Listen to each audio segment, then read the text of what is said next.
Et parfois je suis émue, j'écris des livres de spiritualité qui me sont dictés par des maîtres pour que l'humanité se réveille. Si elle veut, ceux qui veulent se réveiller. Ceux qui ne veulent pas, on ne peut pas les obliger. Ils iront ailleurs, parce que la Terre aussi va s'élever. Alors ils iront ailleurs, sur une autre planète, où ils puissent continuer leur évolution à un rythme lent, en jouant encore au jeu d'argent et de pouvoir, jusqu'à ce qu'à leur tour, ils ouvrent les yeux. L'enfer n'existe pas. Ce que vous dites, c'est bien, c'est le jeu de l'argent et du pouvoir. C'est bien dit ça. Oui. Oui, parce que finalement c'est un jeu. Si l'on se met en tête, pour les gens qui croient qu'ils ne vivent qu'une vie, vivre pour l'argent et pour le pouvoir, c'est comme faire des châteaux de cartes. Il suffit qu'une carte glisse un peu et tout s'en va. Alors, il faut travailler pour l'éternité, pour la durée. Vous dites que la Terre va s'élever. Comment ça va se passer? Est-ce qu'il va y avoir une catastrophe? Parlez de 2012. Qu'est-ce qui va se passer en 2012? Il y aura des choses qui d'ailleurs ont déjà commencé, des tsunamis, des tremblements de terre, des changements, des inondations. Ces choses-là vont continuer d'arriver. Mais leur intensité dépend de nous. Parce que plus il y aura de gens tournés vers les valeurs dont je parle tout le temps, spirituelles, les valeurs même si on n'est pas très spirituel, mais qu'on est dans l'amour de soi et des autres, qu'on est dans le sentiment de la justice, qu'on ne peut pas supporter que des humains meurent par milliers de faim et de manque de soins. Si on est dans cet esprit-là et qu'on veut et qu'on fait quelque chose, ne fût-ce que parler autour de soi un peu, tous ces gens sont en train de construire une énergie qui peut amoindrir tout ce qui doit se passer, c'est-à-dire amoindrir les inondations, les tremblements de terre, tout ça. Parce que pour vous, les inondations et les tremblements de terre, c'est un phénomène naturel, mais pas tout à fait. C'est un phénomène naturel, mais finalement, ce qu'on dit de surnaturel, ce n'est qu'un naturel que nous ne connaissons pas. Ça veut dire que derrière ces phénomènes, il y a un esprit qui manipule. Il y a un esprit et il y a des causes qui apportent des effets. Ouais. On déclenche des causes. C'est au-dessus de nous, très très au-dessus de nous. C'est comme si une petite cellule voulait savoir ce qui se passe dans le cerveau. Bon, c'est une petite magie, mais oui. On ne peut pas expliquer le comportement de la nature. Mais la nature reflète nos comportements. Voilà. Il paraît qu'au début, ceux qui étaient là ne se souviennent pas évidemment, mais peut-être que quelque chose en eux se souvient du jardin d'Éden, du temps où la terre était le jardin d'Éden. Et le jardin d'Éden, c'était quoi? C'était une terre où chacun était tourné vers le bien, et donc tout était harmonie. Parce que dans la nature, n'oubliez pas que dans la nature, il y a des esprits. Il y a les esprits du feu, de la terre, de l'air, de l'eau. Et ces esprits se comportent selon... nous sommes leur miroir. Ou j'aurais peut-être plutôt pensé à dire qu'ils sont notre miroir. Oui, ben, enfin, il y a deux miroirs, de toute façon, l'un est le miroir de l'autre. C'est-à-dire que les esprits de la nature qui appartiennent à la terre, que ce soit les gnomes, les fées, les elfes et les salamandres. Oui. Les licornes, n'oubliez pas. Oui, on ne les voit pas, mais elles sont bien visibles. Elles étaient visibles au début. Ouais. Au début, tous ces êtres étaient visibles. Les hommes pouvaient les voir et communiquer avec eux, et tout le monde vivait en paix.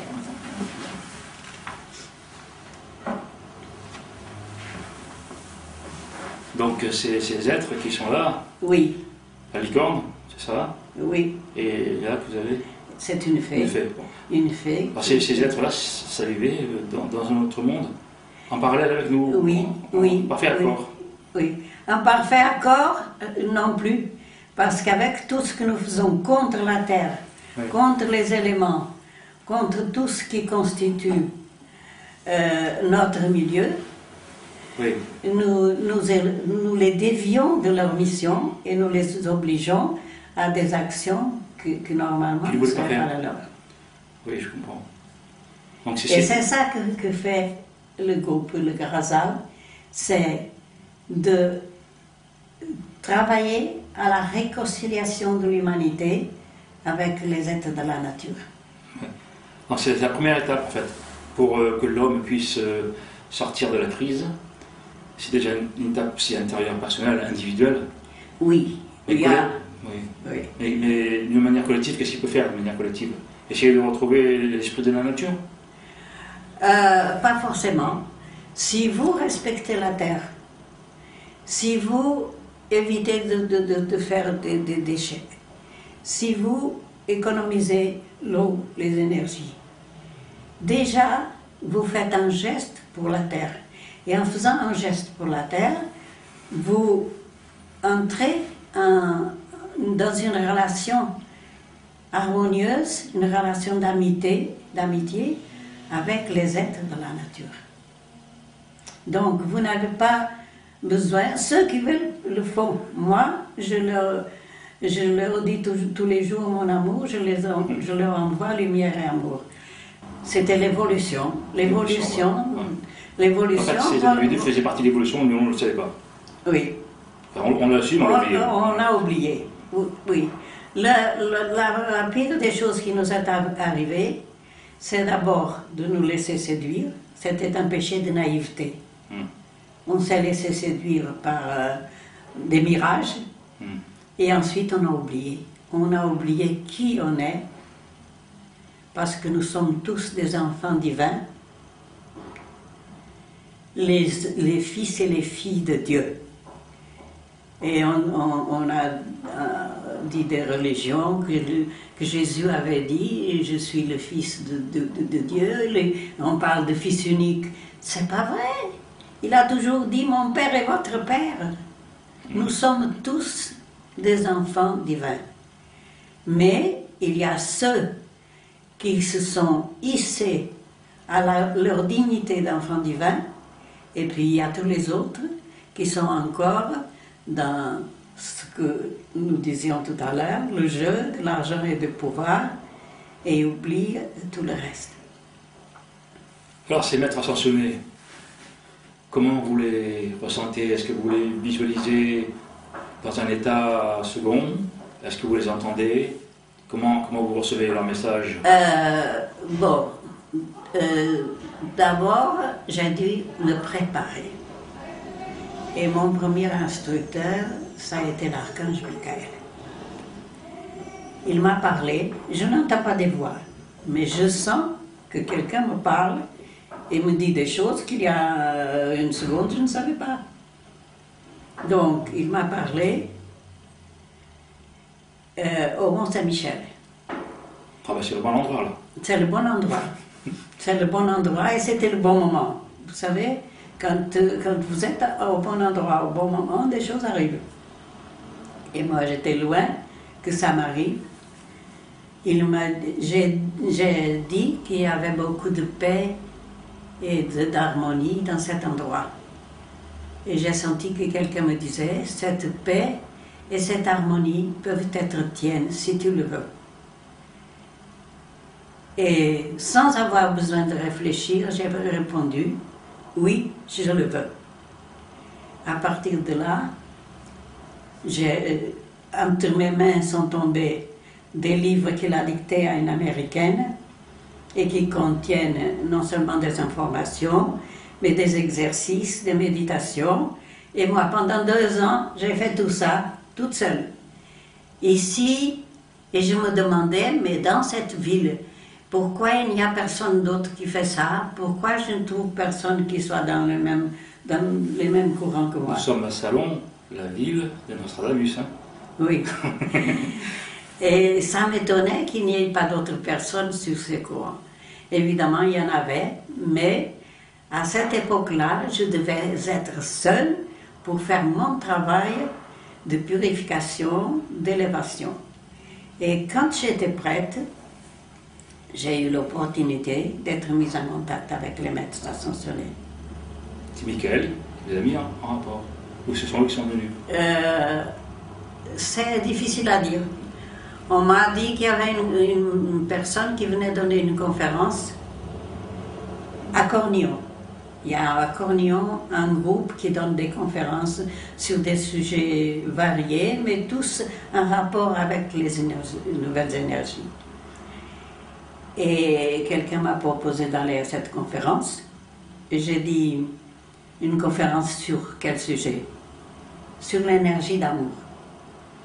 Et aussi vite que j'avais répondu à l'archange Michael, j'ai dit, ah ça c'est pour moi. Je suis allée à cette conférence. Suite à ça, j'ai eu une interview avec la dame qui avait donné la conférence et j'ai été mise en contact avec les maîtres. Avec les maîtres? Avec les maîtres ascensionnés. Par l'intermédiaire de cette personne? Par l'intermédiaire de cette personne. Donc il y a des personnes qui sont quand même, qu'on ne connaît pas, mais qui sont proches de certaines vérités que nous, du commun, on a du mal à toucher, à appréhender. Oui, mais justement, sa mission à elle était de mettre les gens en contact avec les maîtres. Ouais. Et puis, les uns continuaient, les autres ne continuaient pas, les uns persistent. Parce que les maîtres, s'ils veulent entrer en contact avec vous, ils ont besoin de passer par personne. Hein. Non, non, ça c'est vrai, mais il y a des channels spontanés. Oui. Et il y a des channels qui ont besoin de préparation. Voilà, donc, moi, j'avais besoin de préparation. C'est trop dur, c'est trop parce violent. que j'étais trop humble et trop ignorante. Ouais, parce que quand les maîtres sont venus à moi, je ne savais même pas qui ils étaient. Ah oui, d'accord. Bon, effectivement, il faut une carte de visite, une introduction, une présentation. Oui, oui, bien sûr. Et donc, de toute façon, c'est comme dans la vie réelle. Hein. Je pense qu'il est en haut comme il est en bas. Oui, oui, oui, mais bien sûr. Même si vous avez affaire à des faits, il y a des protocoles de communication qui sont comme on rencontre une autre personne. Il n'y a pas de raison que ça change, non? Voilà. Maitreya est devenu mon maître, et c'est lui qui me dicte tous les livres, excepté le premier qui m'a été dicté par Maître Saint-Germain. Et au début... Pour ceux qui ne savent pas, les maîtres ascensionnés, c'est quoi exactement? Ce sont des êtres qui ont été humains, qui ont traversé des vies très difficiles, avec beaucoup de sacrifices, des vies que nous ne pouvons même pas imaginer, pour évoluer. Et que, envers et contre tout, on réussit à évoluer rapidement. Et quand un être humain arrive à maîtriser ses pensées, ses mots, ses actions, ses émotions, il est un maître. Ça fait beaucoup. Et on arrive. Et l'essentiel, c'est de toujours tendre vers cela. D'accord. Les sportifs, vous voyez des patineurs qui font des merveilles. C'est pas... il faut des heures de travail. C'était pas un jour qu'ils ont réussi à ça. Ils ont mis le temps qu'il fallait, l'effort qu'il fallait. Eh bien, pour arriver à cette maîtrise, il faut aussi le temps et les efforts. Rien n'est trop dur. Et on ne nous demande pas, comme je vous ai dit tout à l'heure, d'aller dans le désert ou de jeûner 4 jours par semaine, des choses comme ça. On nous demande simplement d'apprendre à nous maîtriser et surtout d'aimer. d'aimer, de s'aimer soi-même, parce que c'est tellement important. S'aimer soi-même, et puis aimer tout le monde.